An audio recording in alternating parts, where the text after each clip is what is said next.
चंदन नगर का राजा चंदन सिंह बहुत ही पराक्रमी एवं शक्तिशाली था। उसका राज्य भी धन धान्य से पूर्ण था। राजा की ख्याति दूर दूर तक फैली थी। एक बार चंदन नगर में एक ज्योतिषी पधारे। उनका नाम था भद्रशील। उनके बारे में विख्यात था कि वह बहुत ही पहुंचे हुए ज्योतिषी हैं और किसी के भी भविष्य के बारे में सही सही बता सकते हैं। वह नगर के बाहर एक छोटी कुटिया में ठहरे थे। उनकी इच्छा हुई कि वह भी राजा के दर्शन करे। उन्होंने राजा से मिलने की इच्छा व्यक्त की और राजा से मिलने की अनुमति उन्हें शहर से मिल गई। राज दरबार में राजा ने उनका हार्दिक स्वागत किया। चलते समय राजा ने ज्योतिषी को कुछ हीरे जवाहरात देकर विदा करना चाहा, परंतु ज्योतिषी ने यह कहकर मना कर दिया कि वह सिर्फ अपने भाग्य का खाते हैं। राजा की दी हुई दौलत से वह अमीर नहीं बन सकते। राजा ने पूछा, इसका क्या तात्पर्य है आपका गुरुदेव? कोई भी व्यक्ति अपनी किस्मत और मेहनत से गरीब या अमीर होता है। यदि राजा भी किसी को अमीर बनाना चाहे तो नहीं बना सकता। राजा की दौलत भी उसके हाथ से निकल जाएगी। यह सुनकर राजा को क्रोध आ गया। गुरुदेव, आप किसी का हाथ देखकर यह बताइए कि उसकी किस्मत में अमीर बनना लिखा है या गरीब। मैं उसको उलट कर दिखा दूंगा। राजा बोले, ठीक है, आप ही किसी व्यक्ति को बुलाइए, मैं बताता हूं उसका भविष्य और भाग्य। ज्योतिषी ने शांतिपूर्वक उत्तर दिया। राजा ने अपने मंत्री को चुपचाप कुछ आदेश दिया और कुछ ही क्षणों में एक सजा धजा नौजवान ज्योतिषी के सामने हाजिर था।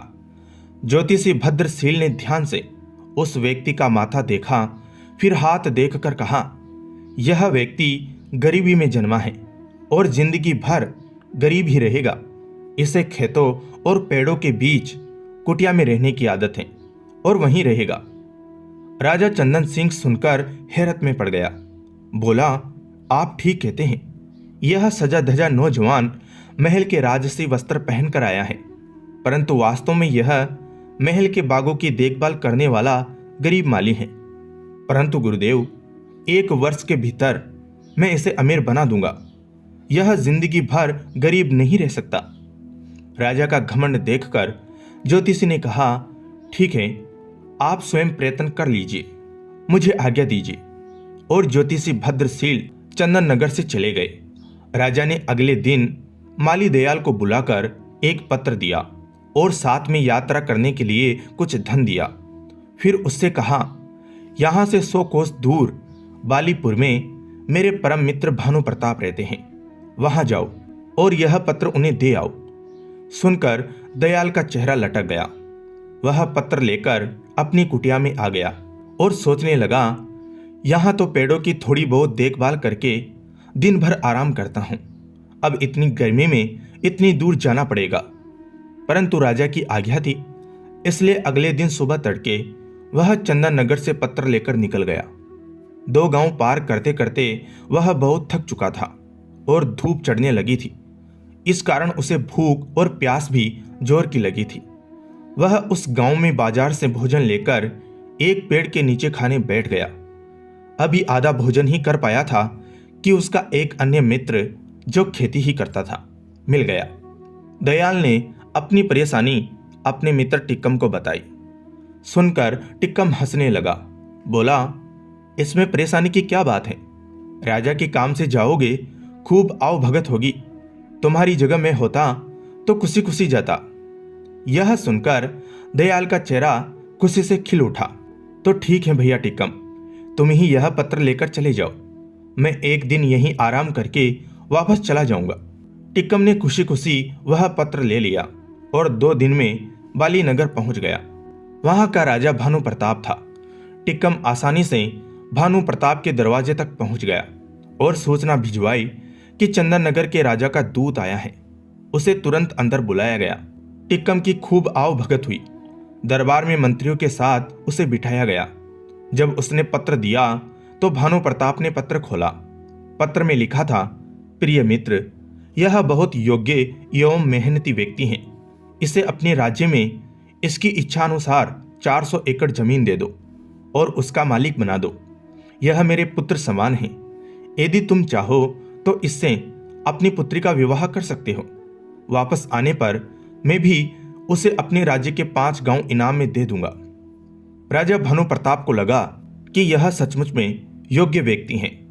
उसने अपनी पुत्री व पत्नी से सलाह करके पुत्री का विवाह टिक्कम से कर दिया और चलते समय ढेरों हीरे जवाहरात देकर विदा किया। उधर आलसी दयाल थका हारा अपनी कुटिया में पहुंचा और जाकर सो गया। 2 दिन सोता रहा, फिर सुबह उठकर पेड़ों में पानी देने लगा। सुबह जब राजा अपने बाग में घूमने निकले तो दयाल से पत्र के बारे में पूछा। दयाल ने डरते डरते सारी बात राजा को बता दी। राजा को बहुत क्रोध आया और साथ ही ज्योतिषी की भविष्यवाणी भी याद आई, परंतु राजा ने सोचा कि कहीं भूल चूक भी हो सकती है, अतः वह एक बार फिर प्रयत्न करके देखेगा कि दयाल को धनी किस प्रकार बनाया जाए। 3-4 दिन पश्चात दयाल राजा का गुस्सा कम करने की इच्छा से खेत से बड़े बड़े तरबूज तोड़कर लाया और बोला, सरकार, इस बार फसल बहुत अच्छी हुई है। देखिए खेत में कितने बड़े बड़े तरबूज हुए हैं। राजा खुश हो गया। उसने चुपचाप अपने मंत्री को इशारा कर दिया। मंत्री एक बड़ा तरबूज लेकर अंदर चला गया और उसे अंदर से खोखला कर उसमें हीरे जवाहरात भरवाकर जो का त्यों चिपका कर ले आया। राजा ने दयाल से कहा, हम आज तुमसे बहुत खुश हुए हैं, तुम्हें इनाम में यह तरबूज देते हैं। सुनकर दयाल का चेहरा फिर लटक गया। वह सोचने लगा कि राजा ने इनाम दिया भी तो क्या। वह बड़े उदास मन से तरबूज लेकर जा रहा था, तभी उसका परिचित लोटन मिल गया। वह बोला, क्यों भाई, इतने उदास होकर तरबूज लिए कहाँ चले जा रहे हो? दयाल बोला, क्या करूं, बात ही कुछ ऐसी है। आज राजा मुझसे खुश हो गए, पर इनाम में दिया यह तरबूज। भला तरबूज भी इनाम में देने की चीज है, मैं किसे खिलाऊंगा इतना बड़ा तरबूज? लोटन बोला, निराश क्यों होते हो भाई, इनाम तो इनाम ही है।